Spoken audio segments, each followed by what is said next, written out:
Voici tout ce que vous avez manqué pour le jour 6 des Jeux olympiques d'hiver de Milano Cortina 2026. Et c'était une grosse journée pour le Canada aujourd'hui. En curling féminin, le Canada a commencé son tournoi avec une victoire contre le Danemark dans les rondes préliminaires. Ensuite, c'était la finale du ski acrobatique boss chez les hommes. Après la première finale, nos deux Canadiens Michael Kingsbury et Julien Viel étaient respectivement au 2e rang et au 7e rang.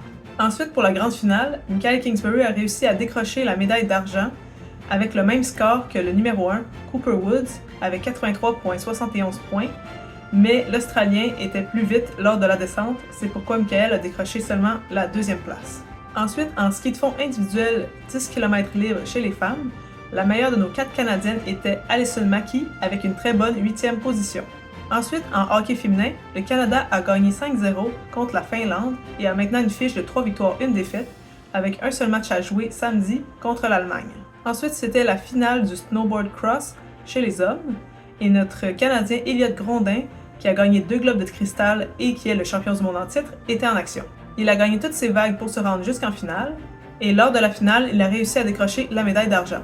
Ensuite, en patinage de vitesse longue piste 5000 mètres chez les femmes, notre Canadienne Isabelle Wideman, qui avait décroché la médaille d'argent à Beijing en 2022, a terminé à la 5e position.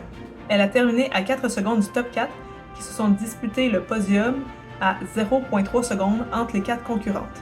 Alors la compétition était très relevée. Ensuite, en hockey masculin, le Canada a gagné 5-0 contre la Tchéquie.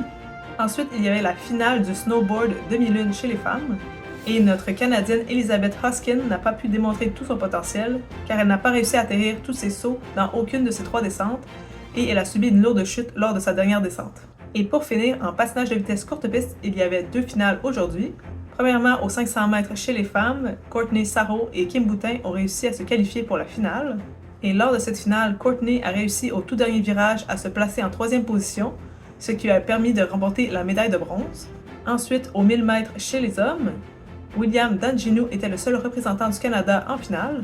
Pendant la finale, il a mené la course jusqu'au dernier tour, et puisqu'il était coincé dans le corridor intérieur, il s'est fait dépasser par 3 concurrents pour terminer à un 4e rang crève-cœur.